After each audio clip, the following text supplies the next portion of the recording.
Meaning of ditzy.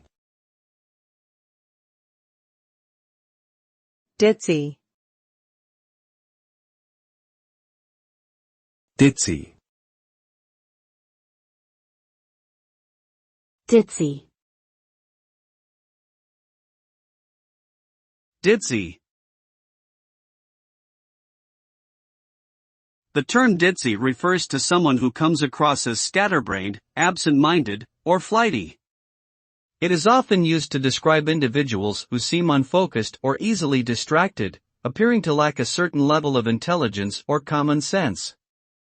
This term can be used in both positive and negative contexts, with some people using it to describe a person's endearing quirk while others may use it to criticize or belittle someone.